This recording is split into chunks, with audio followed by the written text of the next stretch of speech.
We just put the body down on that frame so that we can pull the truck into the lift and take the body off the truck, and then we'll take the frame back out.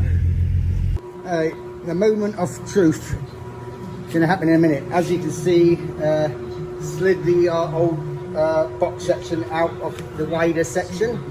I have beveled this off really good on both sides.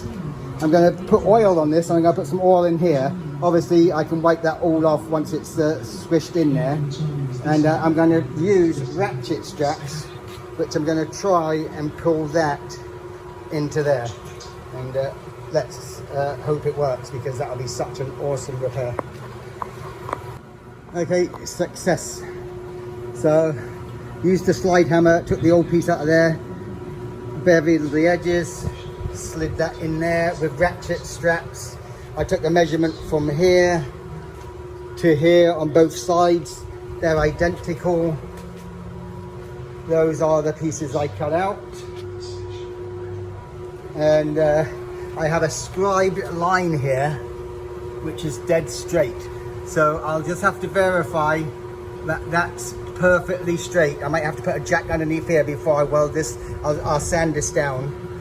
I'll probably put a jack underneath here to verify that this line is dead straight on both sides, and then I'll weld it, and I'll probably stick a diamond plate on the inside just to strengthen it a little bit more, but leave it like that on the outside so it looks factory.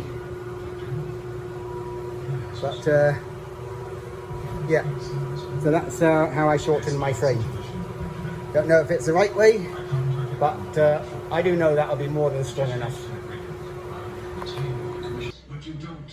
Okay, so I've shortened the frame a foot, cut 9 inches off, and used a slide hammer to get the old piece out of there, and slid 2.5–3 inches into each side, and re-welded it. Aligned this scribe mark dead straight, took a measurement from there, from over there to here.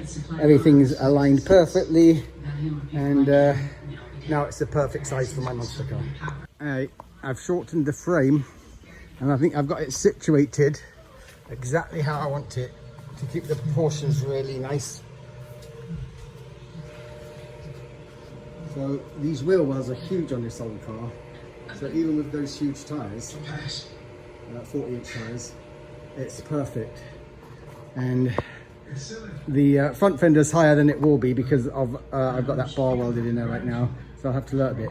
But I actually want a slightly bigger gap at the front because of the turning circle with the big tyres, so that'll work out perfect. And as you can see how it sits down on the frame is not going to be, you know, the car's not going to be miles above the frame like on most monster cars. It's going to sit down pretty nice. So this is how it goes. Keeping an eye on you. It made me feel like I still had family. What did you do? Hire someone all the way around? I had an old man with something.